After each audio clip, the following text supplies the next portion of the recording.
தாய் தமிழ் உறவுகளுக்கு வணக்கம். நன்றி மறந்த காங்கிரஸ் நன்றி மறந்த காங்கிரஸ் என்ற தலைப்பில் இந்த காணொளியை நாம் காண்கிறோம். தமிழர்களுக்கு எதிரான கட்சி காங்கிரஸ்.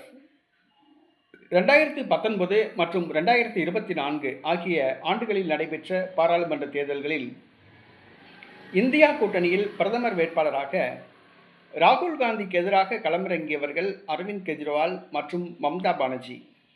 ராகுல் காந்தி பிரதமர் வேட்பாளராக நிறுத்தக்கூடாது, மம்தா பானர்ஜி அல்லது அரவிந்த் கெஜ்ரிவால் ஆகிய இருவரில் ஒருவர் தான் பிரதமர் வேட்பாளராக நிறுத்த வேண்டும் என்று இந்தியா கூட்டணி கட்சிகளில் ஒரு சில கட்சிகள் குரல் கொடுத்தன. அப்பொழுது ராகுல் காந்தி தான் பிரதமர், ராகுல் காந்தி என் சகோதரர் என்று குரல் கொடுத்தவர் மு.க. ஸ்டாலின். ராகுல் காந்திக்கு ஆதரவாக குரல் கொடுத்தார். காங்கிரஸ் கட்சி தான் இந்தியா கூட்டணிக்கு தலைமை தாங்க வேண்டும் என்று குரல் கொடுத்தவர். காங்கிரஸ் கட்சி தலைமையில் தான் பாஜகவுக்கு எதிரான அணிகள் ஒன்று திரள வேண்டும், தேர்தலை சந்திக்க வேண்டும் என்று குரல் கொடுத்தவர். காங்கிரசுக்கு முக்கியத்துவம் கொடுத்தவர் மு.க. ஸ்டாலின். ஆனால் இன்றைக்கு மு.க. ஸ்டாலின் அவர்களுடைய நிலைமை பரிதாபமாகியுள்ளது. என்னவென்று சொன்னால், இன்னைக்கு தமிழக சட்டசபை தேர்தலின் பொழுது மு.க. ஸ்டாலினை காலை வாரிவிட காங்கிரஸ் தயாராக உள்ளது.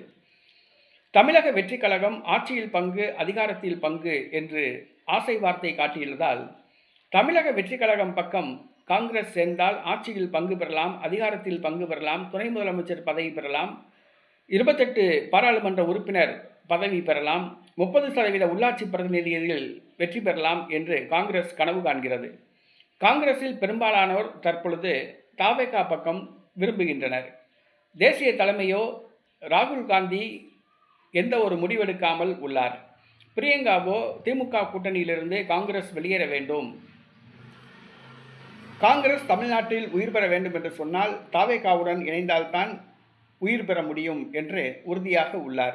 சோனியா காந்தி கண்டுகொள்ளவில்லை. இந்த சூழ்நிலையில் தமிழக காங்கிரஸ் கட்சி தலைவர்கள் திமுக மீது சேரை வாரி பூசுகின்றனர்.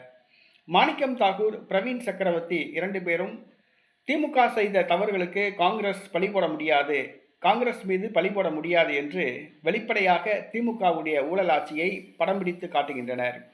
உத்தரப்பிரதேச மாநிலத்தை விட தமிழ்நாட்டின் நிலைமை, திமுக அரசின் நிலைமை, கடன் சுமை மோசமாக உள்ளது என்று பிரவீன் சக்கரவர்த்தி எச்சரிக்கிறார். மேலும் காங்கிரஸ் திமுக மீது பல ஊழல் குற்றச்சாட்டுகளை சுமத்த ஆரம்பிக்கிறது.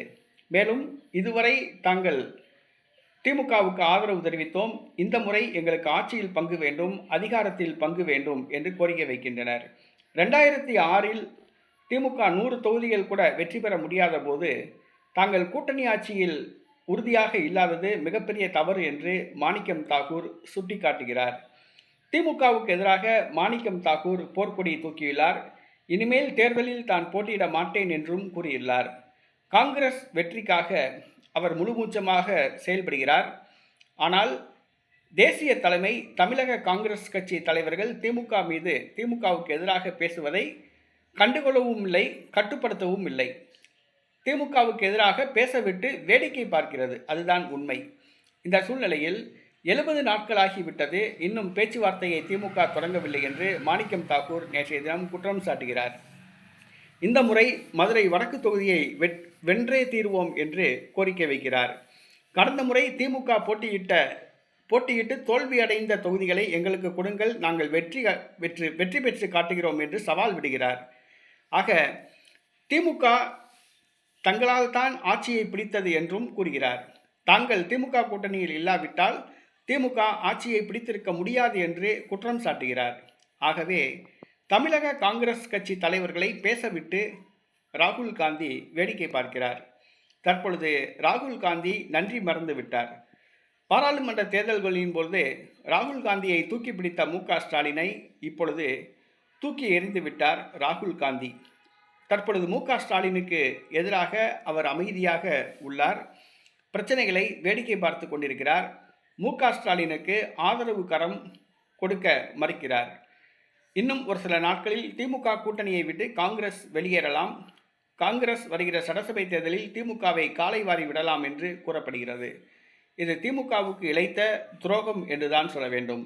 பிரச்சனைகளின் பொழுது காங்கிரசுக்கு ஆதரவாக இருந்த திமுக தற்பொழுது காங்கிரசின் சுயரூபத்தை புரிந்து கொண்டுள்ளது.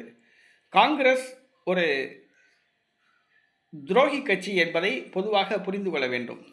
இதுவரைக்கும் நடைபெற்ற தேர்தல்களில் பார்த்தாலே தெரியும், காங்கிரஸ் ஒரு துரோகி கட்சி என்பதை புரிந்து கொள்ள வேண்டும்.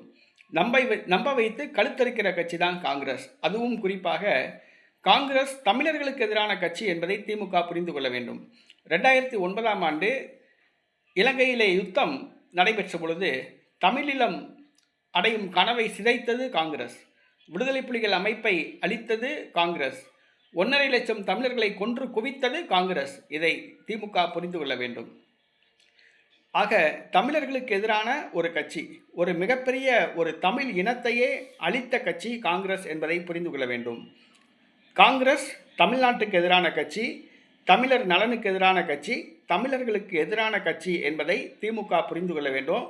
காங்கிரஸை எந்த காலத்திலும் திமுக நண்பனாக பார்க்கக்கூடாது. அது நம்ப வைத்து காலை வாரி விடுகிற கட்சி. காங்கிரஸ் ஒரு துரோகி கட்சி என்பதை புரிந்து கொள்ள வேண்டும். திமுக வருகிற சட்டசபை தேர்தலில் காங்கிரஸை கலற்றிவிட்டு தேர்தலை சந்திப்பதுதான் திமுகவின் வெற்றிக்கு வழிவகுக்கும். காங்கிரஸை தோளில் சுமந்து கொண்டு தேர்தலை சந்தித்தால் பாதாளத்தில்தான் திமுக கூட்டணி விழும். அதுதான் உண்மை.